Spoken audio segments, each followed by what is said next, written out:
Hi friends, ఈరోజైతే చూస్తున్నారు కదా, చూడండి ఆకుకూర పప్పు చేసాము. మరి ఆకుకూర పప్పులో కాంబినేషన్ ఏమనుకుంటున్నారు? గెస్ చేశారా?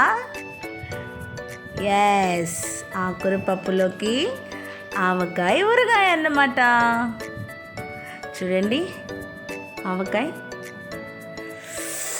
ఎంత బాగుందో, బట్ సూపర్ టేస్టీ అండి. మరి మీరు ఆర్డర్ చేసుకోవాలి కదా. ఆకుకూర పప్పులోకి ఆవకాయ వేసుకొని తింటుంటే ఉంటుంది చూడండి, సూపర్ అంతే. మరి ఈ రెండిట్లోకి మంచిగా కూడా చేసామండి. అదేమనుకుంటున్నారా? ఇదిగోండి గోబీ ఫ్రై అన్నమాట. ఇంట్లోనే ప్రిపేర్ చేసుకున్నాము. Super super tasty gobi fry and పప్పు ఆవకాయ. చూడండి ఎంత బాగా క్రిస్పీగా ఉన్నాయన్నమాట. మా వాళ్ళందరూ వెయిట్ చేస్తున్నారు, మమ్మీ మమ్మీ మమ్మీ అంటూ. ఓకే ఫ్రెండ్స్, ఇప్పుడైతే మనం అన్నం వేసేసుకున్నాం. పప్పు ఆకుకూర పప్పు అనమాట. ఇప్పుడు ఆవకాయ వేసేసుకుందాం. టేస్టీ ఆవకాయ, సూపర్ టేస్టీ. మరి మీరు కూడా త్వరగా ఆర్డర్ చేసుకోవాలి.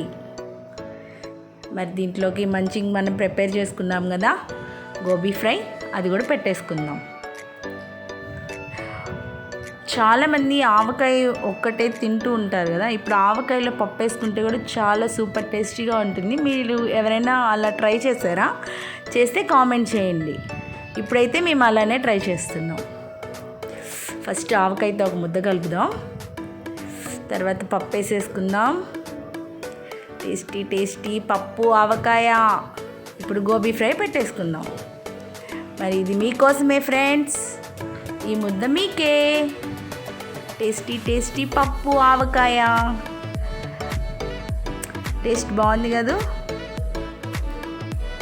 మరి మీరు కూడా ఆవకాయ ఆర్డర్ పెట్టుకోండి. Okay friends, bye.